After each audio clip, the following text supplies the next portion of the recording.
야, 개 한 마리가 뭘 할 수 있겠어? 황춘배의 거친 목소리가 허름한 사무실에 울려 퍼졌습니다.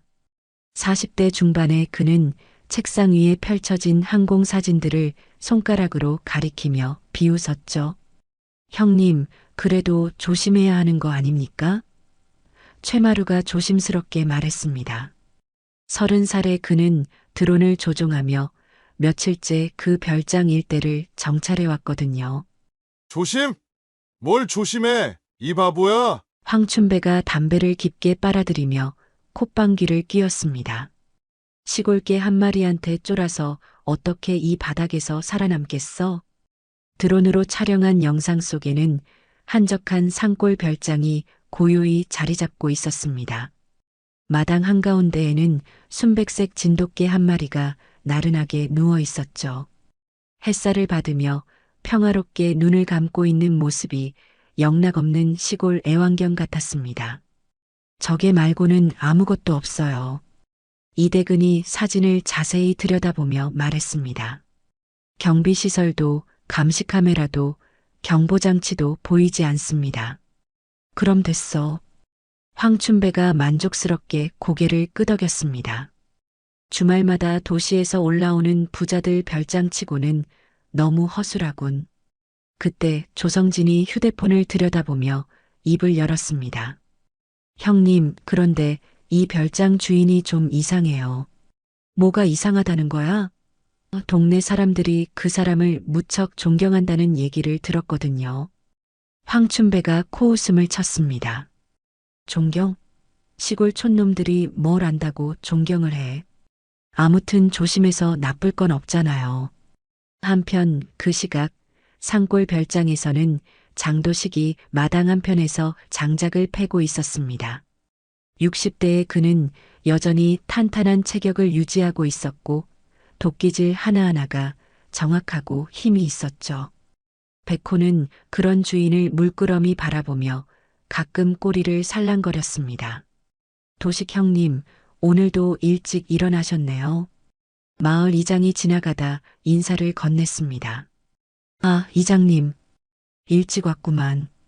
백호는 오늘도 얌전하고 이장이 백호를 보며 웃었습니다.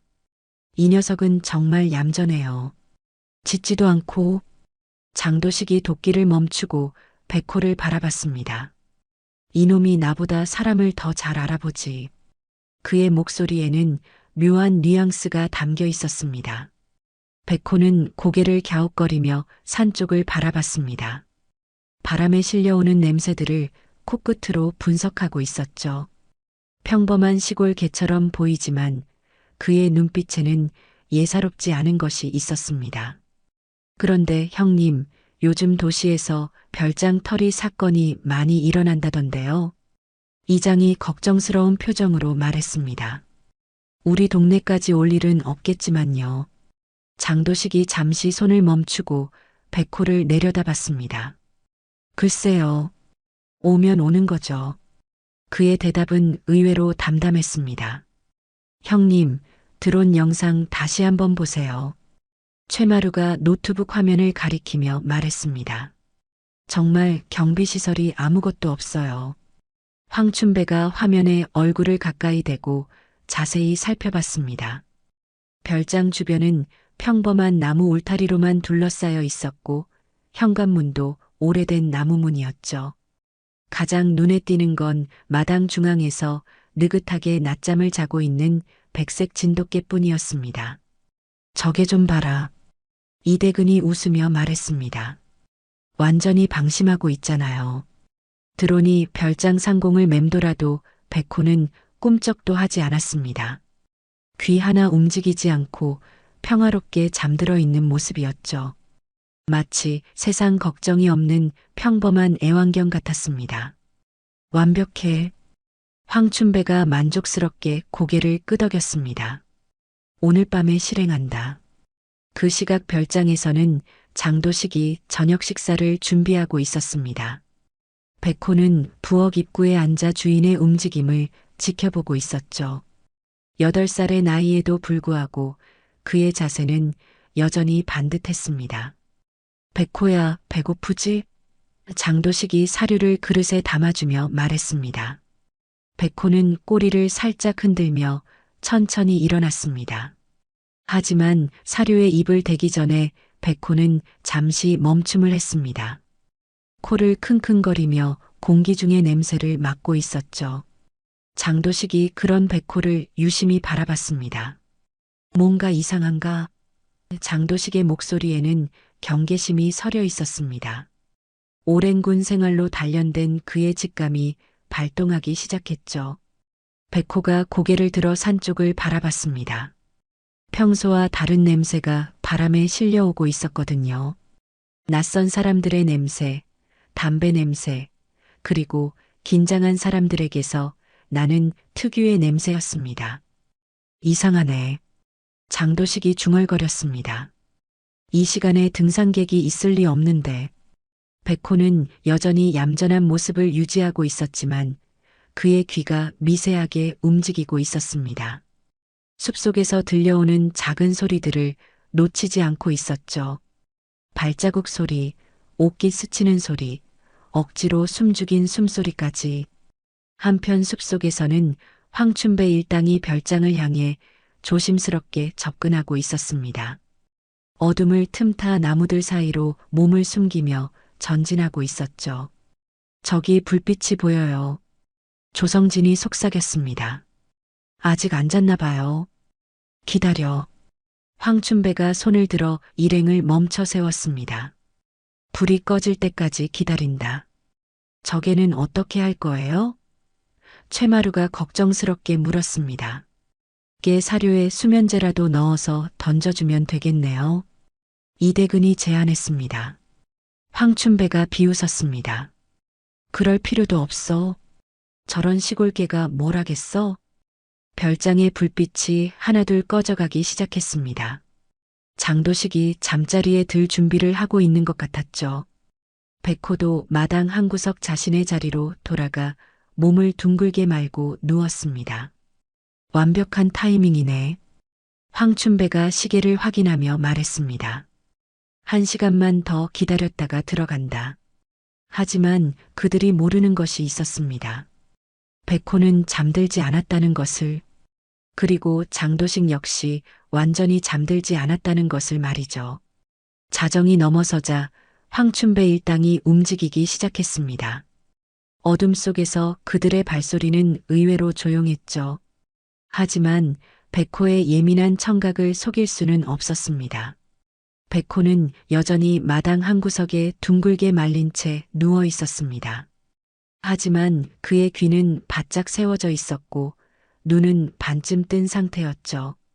숨소리조차 고르게 유지하며 잠든 척하고 있었습니다. 저기 개다. 최마루가 울타리 너머로 백호를 가리키며 속삭였습니다. 정말 깊게 잠들어 있네요. 다행이야. 이대근이 안도의 한숨을 쉬었습니다. 생각보다 쉽겠어요. 황춘배가 울타리를 살펴봤습니다. 높이는 고작 1m 반 정도였고 나무로 만들어진 평범한 울타리였죠. 넘어가는데 전혀 문제가 없어 보였습니다. 조성진, 너는 차에서 대기해. 황춘배가 지시했습니다. 우리가 신호를 보내면 바로 출발할 수 있게 준비하고 있어. 알겠습니다, 형님. 조성진이 고개를 끄덕이며 차 쪽으로 돌아갔습니다. 이대근이 가장 먼저 울타리에 손을 올렸습니다. 천천히 몸을 끌어올리며 다리를 넘기려는 순간이었죠. 백호가 갑자기 고개를 번쩍 들었습니다. 이대근이 당황했습니다. 백호와 눈이 마주쳤거든요. 하지만 백호는 예상과 달리 짖지 않았습니다. 그저 조용히 그들을 바라볼 뿐이었죠. 마치 무슨 일이 일어나고 있는지 모르는 것처럼 보였습니다. 다행이네. 최마루가 안도하며 말했습니다. 겁쟁이인가 봐요. 멍청한 개네. 황춘배가 비웃었습니다. 이렇게 쉬울 줄 몰랐어. 이대근이 울타리를 완전히 넘어 마당으로 들어섰습니다. 백호는 여전히 자리에서 일어나지 않았죠. 다만 고개만 돌려 침입자들을 지켜보고 있었습니다. 이상하네. 최마루가 의아해했습니다. 보통 개들은 낯선 사람이 오면 짖는데 바보 개일 수도 있고 이대근이 조심스럽게 별장 쪽으로 발걸음을 옮겼습니다. 아니면 너무 늙어서 기력이 없거나 백호는 침입자들의 움직임을 조용히 관찰하고 있었습니다. 몇 명인지, 어떤 루트로 움직이는지, 무기는 가지고 있는지 모든 것을 파악하고 있었죠. 하지만 겉으로는 여전히 순한 시골 개처럼 보였습니다. 황춘배도 울타리를 넘어 마당으로 들어왔습니다. 최마루, 너도 어서 들어와. 네, 형님. 최마루가 울타리에 올라타려는 순간 백호가 천천히 일어났습니다. 하지만 공격적인 자세는 아니었죠. 그저 하품을 한 번 하고는 다시 자리에 누워버렸습니다. 완전 바보네. 황춘배가 코웃음을 쳤습니다. 이런 개가 뭘 지킨다고. 침입자들이 별장 현관문에 가까워질수록 백호의 눈빛이 변하기 시작했습니다. 여전히 몸은 누워 있었지만 그의 시선은 침입자들의 모든 움직임을 추적하고 있었죠. 근육들이 서서히 긴장하기 시작했습니다. 문이 잠겨 있네. 이대근이 현관문 손잡이를 돌려보며 말했습니다. 어떻게 할까요? 당연히 잠겨 있을 거 아냐. 황춘배가 도구 가방을 열며 말했습니다. 준비해 온 게 있어. 그때 별장 안에서 작은 불빛이 깜빡였습니다. 장도식이 잠에서 깬 것 같았죠. 침입자들은 잠시 움직임을 멈추고 숨을 죽였습니다. 백호만이 알고 있었습니다. 장도식이 진작에 깨어 있었다는 것을, 그리고 이미 모든 준비가 끝났다는 것을 말이죠. 별장 안의 불빛이 다시 꺼지자 황춘배가 안도의 한숨을 쉬었습니다. 그냥 화장실 갔다 온 것 같네. 다행이에요. 최마루가 긴장한 목소리로 대답했습니다. 이대근이 현관문 자물쇠를 만지작거리기 시작했습니다. 오래된 자물쇠라서 그리 어렵지 않을 것 같았거든요. 딸깍거리는 소리가 조용한 밤 공기를 가르며 들려왔습니다. 백호는 여전히 마당 한 구석에서 지켜보고 있었습니다. 하지만 이제 그의 자세가 미묘하게 변했죠. 누워 있는 것 같으면서도 언제든 일어날 수 있는 준비 자세였습니다. 됐다. 이대근이 작은 소리로 환호했습니다. 자물쇠가 열렸거든요. 조용히 해, 이 바보야. 황춘배가 눈을 부라리며 꾸짖었습니다. 개가 깨면 어떻게 할 거야? 하지만 백호는 여전히 조용했습니다. 마치 아무것도 듣지 못한 것처럼 가만히 누워 있었죠. 침입자들은 이런 백호의 모습을 보며 더욱 안심했습니다. 이런 순한 개는 처음 봐요. 최마루가 중얼거렸습니다. 보통은 냄새만 맡아도 짖는데. 황춘배가 현관문을 조심스럽게 열기 시작했습니다. 문이 삐걱거리는 소리가 날까봐 아주 천천히 움직였죠. 다행히 문은 조용히 열렸습니다. 그때였습니다. 별장 안에서 갑자기 불빛이 환하게 켜졌습니다. 동시에 큰 목소리가 울려 퍼졌죠. 누구냐? 장도식의 우렁찬 목소리였습니다. 내 집에 뭐하러 들어온 거야? 침입자들이 깜짝 놀라 뒤로 물러섰습니다. 황춘배의 얼굴이 순간 창백해졌죠. 이런, 들켰네. 형님, 어떻게 해요? 최마루가 당황하며 물었습니다. 일단 도망쳐. 황춘배가 소리쳤습니다. 울타리 너머로 빨리. 하지만 그때 백호가 갑자기 일어났습니다. 더 이상 순한 시골개의 모습은 아니었죠. 그의 눈빛이 예리하게 변했고 자세도 완전히 달라졌습니다. 이대근이 당황했습니다. 걔가 갑자기 왜 저래? 백호가 낮은 울음소리를 내기 시작했습니다. 그런데 그 소리가 보통 개의 울음소리와는 달랐어요. 마치 경고하는 듯한 위협적인 소리였습니다. 뭔가 이상해요. 최마루가 후진하며 말했습니다. 저게 뭔가 다른 것 같은데. 황춘배가 백호를 보며 인상을 찌푸렸습니다. 분명 처음에는 겁쟁이 같았는데 지금은 완전히 다른 개처럼 보였거든요. 털이 곤두서고 이빨을 드러내며 위협하고 있었습니다. 상관없어. 황춘배가 소리쳤습니다. 개 하나가 뭘 할 수 있겠어? 하지만 백호는 그들이 울타리 쪽으로 도망가는 길목을 막아섰습니다. 마치 계산된 움직임처럼 정확한 위치였죠.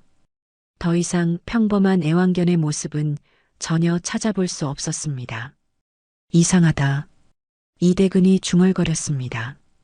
저게 뭔가 훈련받은 것 같은데. 그때 장도식이 현관문 밖으로 나왔습니다.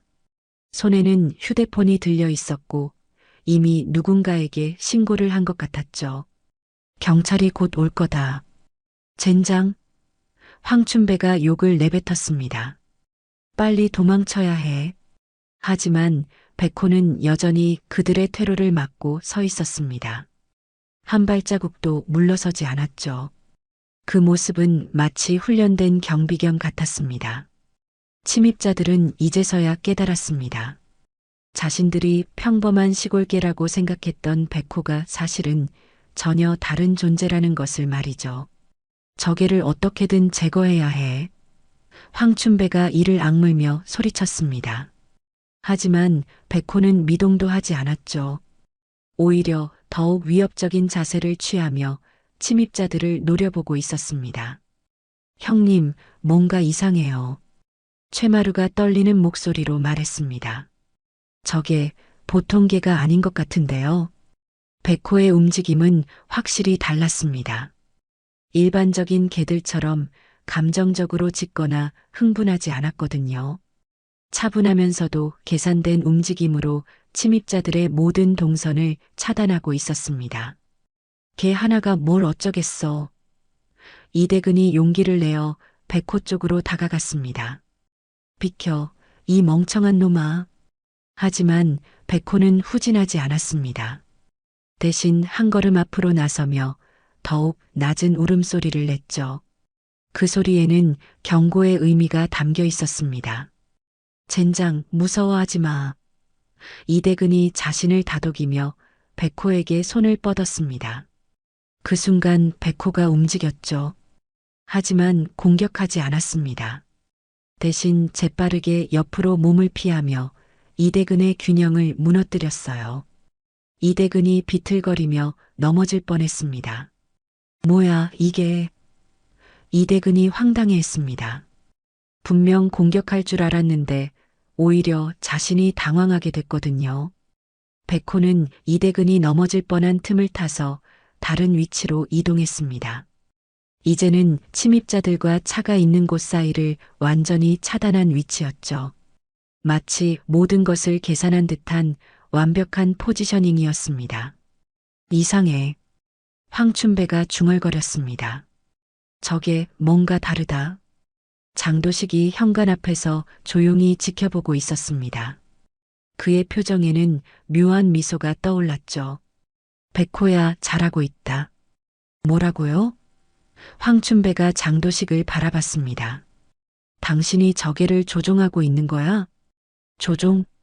장도식이 코웃음을 쳤습니다. 백호는 스스로 판단해서 행동하는 놈이거든. 그때 백호가 갑자기 숲 쪽으로 달려가기 시작했습니다. 침입자들은 이 기회를 놓칠 수 없다고 생각했죠. 지금이야. 빨리 도망쳐. 하지만 이것이 백호의 계획이었습니다. 침입자들이 숲으로 쫓아오도록 유인하는 것이었거든요. 백호는 뛰어가면서도 계속 뒤를 돌아보며 침입자들이 따라오는지 확인했습니다. 저개를 잡아야 해. 황춘배가 소리치며 백호를 쫓기 시작했습니다. 놓치면 계속 방해할 거야. 최마루와 이대근도 황춘배를 따라 숲으로 달려갔습니다. 그들은 백호가 단순히 도망가는 것이라고 생각했거든요. 하지만 실제로는 백호의 함정에 빠져들고 있었습니다. 백호는 숲속을 누비며 침입자들을 특정 방향으로 유도했습니다. 그곳에는 장도식이 미리 설치해둔 것들이 있었거든요. 백호는 그 위치들을 정확히 기억하고 있었습니다. 잡았다. 이대근이 백호에게 달려들었습니다. 하지만 그 순간 발밑에 땅이 푹 꺼졌어요. 으악!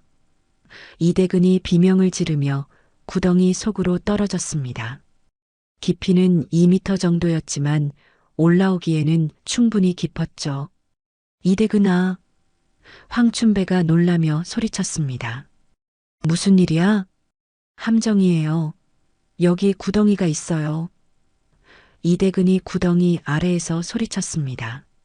백호는 구덩이 가장자리에서 침입자들을 내려다보며 조용히 앉았습니다. 그의 눈빛은 이제 완전히 달라져 있었어요. 더 이상 순한 시골개가 아닌 훈련된 전문가의 눈빛이었습니다. 이건 뭐야? 황춘배가 당황하며 구덩이를 내려다봤습니다. 분명 평범한 숲바닥이었는데 갑자기 함정이 나타날 줄은 몰랐거든요. 누가 이런 걸 파놨어? 이대근이 구덩이 아래에서 허우적거렸습니다. 형님, 저 좀 꺼내주세요. 하지만 깊이가 2미터나 되어서 혼자서는 절대 올라올 수 없었죠. 백호는 구덩이 가장자리에 조용히 앉아 있었습니다. 마치 자신의 임무를 완수한 것처럼 의젓한 모습이었어요. 꼬리도 흔들지 않고 짖지도 않으면서 침입자들을 지켜보고 있었습니다. 저게가 우리를 여기로 유인한 거야. 최마루가 뒤늦게 깨달았습니다. 처음부터 계획이었어. 황춘배의 얼굴이 일그러졌습니다. 자신들이 개 한 마리에게 당했다는 사실을 받아들이기 어려웠거든요. 말도 안 돼. 개가 그런 걸 어떻게 알아? 그때 숲속에서 다른 소리들이 들리기 시작했습니다. 삑, 삑 하는 전자음이었죠. 경보장치가 작동하는 소리 같았습니다. 뭐야, 이 소리는? 최마루가 주변을 둘러봤습니다. 나무들 사이사이에 작은 장치들이 설치되어 있었거든요. 백호가 갑자기 일어나서 다른 방향으로 걸어가기 시작했습니다. 그러자 침입자들 뒤쪽에서 불빛이 환하게 켜졌어요. 자동으로 작동하는 야간 조명이었습니다. 이게 뭐야? 황춘배가 눈을 가리며 소리쳤습니다. 갑자기 켜진 강한 불빛 때문에 눈이 부셨거든요. 조명이 켜지자 무전기 소리도 들려왔습니다. 침입자 발견. 위치는 별장 북쪽 숲. 즉시 출동 바람. 명확하고 차분한 목소리였죠. 경찰이 오고 있어. 최마루가 겁에 질려 소리쳤습니다. 어떡하죠, 형님? 황춘배가 주변을 살펴봤습니다. 곳곳에 설치된 장치들, 완벽하게 계산된 함정들. 이 모든 것이 우연이 아니라는 걸 깨달았어요. 이 집 주인, 보통 사람이 아니야. 황춘배가 식은땀을 흘리며 중얼거렸습니다. 백호는 여전히 침착했습니다. 침입자들의 모든 동선을 차단한 채로 조용히 앉아 있었거든요. 마치 훈련받은 경비원처럼 완벽한 임무 수행이었습니다. 형님, 빨리 여기서 나가야 해요. 최마루가 다급하게 말했습니다. 하지만 어디로 가야 할지 방향 감각을 완전히 잃어버렸어요. 이대근이 구덩이에서 계속 소리쳤습니다. 저 좀 꺼내주세요. 혼자 못 올라와요. 하지만 황춘배와 최마루는 자신들 걱정하기도 바빴습니다. 그때 멀리서 사이렌 소리가 들려오기 시작했습니다. 경찰차가 이쪽으로 오고 있었거든요. 백호의 귀가 사이렌 소리를 듣고 살짝 움직였어요. 끝났다. 황춘배가 절망적인 표정으로 중얼거렸습니다. 이제 정말 끝이야. 백호가 천천히 일어나서 별장 쪽으로 걸어가기 시작했습니다. 자신의 임무가 끝났다는 것을 알고 있었거든요. 침입자들은 이제 움직일 수 없는 상태였으니까요. 조성진은 차에서 기다리다가 사이렌 소리를 듣고 깜짝 놀랐습니다. 이런, 들켰나? 하지만 이미 늦었어요. 경찰차들이 도로를 막고 있었거든요. 황춘배와 최마루는 숲속에서 어쩔 줄 몰라 했습니다. 이대근은 구덩이에 갇혀 있었고 조성진은 찻째로 포위당했죠. 완벽한 포위망이었습니다. 백호만이 조용히 장도식에게 돌아가고 있었어요. 꼬리를 살짝 흔들며 임무 완료를 보고하러 가는 것처럼 말이죠. 경찰차들이 별장 앞에 도착했을 때 장도식은 현관 앞에서 백호와 함께 기다리고 있었습니다. 백호는 마치 아무 일도 없었다는 듯이 장도식 옆에 얌전히 앉아 있었죠. 하지만 그의 눈빛에는 임무를 완수한 만족감이 어려 있었습니다. 신고받고 왔습니다. 경찰관이 차에서 내려 장도식에게 다가왔습니다. 침입자들이 있다고 하셨는데요. 네, 숲 쪽에 있습니다. 장도식이 차분하게 대답했습니다. 정확한 위치는 백호가 안내해 줄 거예요. 백호요? 경찰관이 의아해하며 진돗개를 바라봤습니다. 이 개가요? 장도식이 백호의 머리를 가볍게 쓰다듬었습니다. 백호야, 안내해줘. 백호가 즉시 일어나서 숲 쪽으로 걸어가기 시작했어요. 경찰관들이 백호를 따라 숲으로 들어갔습니다. 손전등 불빛이 어둠을 가르며 나아갔죠. 백호는 마치 길잡이처럼 정확한 방향으로 이끌어갔습니다. 여기요. 이대근의 목소리가 구덩이에서 들려왔습니다. 여기 있어요. 저 좀 꺼내주세요. 경찰관들이 손전등을 비추자 구덩이 안에 이대근이 보였습니다. 그 주변에서는 황춘배와 최마루가 어쩔 줄 몰라 하고 있었어요. 강한 조명 때문에 시야가 가려진 상태였거든요. 손들어. 경찰관이 큰 소리로 외쳤습니다. 모두 손을 머리 위로 올려. 황춘배와 최마루는 더 이상 저항할 수 없었습니다. 사방이 포위된 상황에서 도망갈 곳도 없었거든요. 결국 두 손을 머리 위로 올리며 항복했어요. 이게 어떻게 된 일입니까? 경찰관이 장도식에게 물었습니다. 이 함정들은 누가 만든 거죠? 제가 만들었습니다. 장도식이 담담하게 답했습니다. 혹시 모를 상황에 대비해서 말이죠. 백호는 경찰관들 사이를 조용히 걸어다니며 상황을 살펴봤습니다.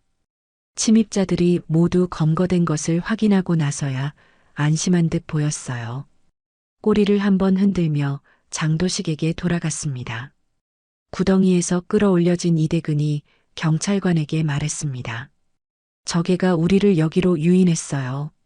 개가요? 정말이에요. 처음에는 바보 같아 보였는데 갑자기 완전히 달라졌다고요. 최마루도 황당한 표정으로 증언했습니다. 경찰관이 백호를 다시 바라봤습니다. 지금의 백호는 평범한 시골 개처럼 보였거든요. 장도식 옆에서 얌전히 앉아서 혀를 내밀고 있었어요. 이 개가 정말 그런 일을 했다는 거예요? 경찰관이 믿기 어렵다는 표정으로 물었습니다. 백호는 특별한 개입니다. 장도식이 자랑스러운 표정으로 말했습니다. 군에서 오랫동안 함께 일했거든요. 그제서야 경찰관들이 이해하기 시작했습니다. 군견 출신이었군요. 그럼 이 모든 게 가능하겠네요. 황춘배가 수갑을 찬 채로 중얼거렸습니다. 개 한 마리한테 당했다니. 그의 목소리에는 패배감이 가득했어요. 조성진도 도로에서 체포되어 경찰차에 실려 있었습니다. 4명의 침입자가 모두 검거된 상황이었죠. 완벽한 작전이었습니다. 백호는 모든 것이 끝난 후에야 비로소 편안한 표정을 지었습니다. 오늘 밤 자신의 임무를 완벽하게 수행했다는 만족감이 얼굴에 드러났어요. 장도식이 그런 백호를 보며 미소 지었습니다. 며칠 후 지역 뉴스에서는 특별한 소식이 전해졌습니다. 진돗개 백호, 전직 군견이 조폭 무리 일망타진이라는 제목의 보도였죠. 앵커의 목소리가 화면을 통해 울려 퍼졌습니다. 산골 별장에 침입한 조폭 무리가 한 마리 진돗개에 의해 검거되는 놀라운 일이 일어났습니다. 화면에는 백호가 장도식과 함께 마당에서 산책하는 모습이 나왔어요. 평화로운 일상의 한 장면 같았습니다. 마을 사람들이 뉴스를 보며 감탄했습니다. 도식 형님네 백호가 그런 일을 했다고? 아무리 봐도 그냥 순한 개 같은데. 이장이 고개를 끄덕이며 말했습니다. 역시 군견 출신이라 다르구만. 그러게 말이야. 겉보기로는 전혀 모르겠던데. 별장에서 장도식은 백호와 함께 여유로운 오후를 보내고 있었습니다. 햇살이 마당에 따스하게 내리쬐고 백호는 예전처럼 나른하게 누워 있었죠. 마치 며칠 전에 긴박했던 상황이 꿈이었던 것처럼 평온했습니다. 언론에서 인터뷰 요청이 계속 들어와요. 마을 이장이 찾아와서 말했습니다. 텔레비전에도 나오라고 하는데 어떻게 하실 거예요? 장도식이 백호의 머리를 쓰다듬으며 답했습니다. 우린 조용히 사는 게 좋아요. 그렇죠. 시끄러운 건 백호도 싫어할 테고. 백호는 장도식의 손길을 받으며 눈을 지그시 감았습니다. 평범한 시골개의 모습으로 돌아간 것 같았어요. 하지만 그의 귀는 여전히 주변의 모든 소리를 예민하게 듣고 있었습니다. 경찰서에서는 황춘배 일당의 조사가 마무리되고 있었습니다. 정말 걔가 당신들을 유인했다는 겁니까? 수사관이 다시 한번 확인했습니다. 그래요. 이대근이 억울하다는 표정으로 대답했습니다. 처음에는 바보 같더니 갑자기 완전히 달라졌다고요. 군견 훈련을 받은 게라면 충분히 가능한 일입니다. 수사관이 설명했습니다. 특히 특전사에서 함께 근무했다면 더욱 그렇죠. 황춘배는 여전히 믿기 어렵다는 표정이었습니다. 개 한 마리가 우리 넷을 모두 잡다니. 그의 목소리에는 자존심이 상한 기색이 역력했어요. 한편 별장에서는 해질 무렵에 고요함이 흘렀습니다. 장도식이 저녁 준비를 하는 동안 백호는 마당에서 지는 해를 바라보고 있었죠. 오늘도 평화로운 하루가 저물어가고 있었습니다. 백호야. 장도식이 부엌에서 백호를 불렀습니다. 저녁 먹자. 백호가 천천히 일어나서 부엌으로 향했습니다. 그의 걸음걸이는 여유롭고 평온했어요. 마치 세상 걱정이 없는 평범한 애완견 같았습니다. 하지만 장도식은 알고 있었습니다. 백호가 언제든 다시 그 예리한 모습으로 변할 수 있다는 것을, 필요하다면 또다시 최고의 파트너가 되어줄 것이라는 것을 말이죠. 넌 오늘도 나라를 지켰구나. 장도식이 백호의 머리를 쓰다듬으며 속삭였습니다. 백호가 꼬리를 한번 흔들며 사료를 먹기 시작했습니다. 그의 눈빛은 다시 한번 평범한 시골개의 것으로 돌아갔어요. 하지만 그 속 깊은 곳에는 언제나 깨어있는 수호자의 마음이 자리 잡고 있었습니다. 마을에는 다시 평화가 찾아왔습니다. 그리고 그 평화를 지키는 조용한 영웅이 있다는 것을 이제 모두가 알게 되었죠. 백호, 대한민국이 만든 가장 조용하고 믿음직한 수호자였습니다. 저녁 노을이 별장을 따스하게 물들이는 가운데 장도식과 백호의 평온한 일상이 계속되고 있었습니다. 내일도 그 다음 날도 이들의 조용한 수호는 계속될 것입니다.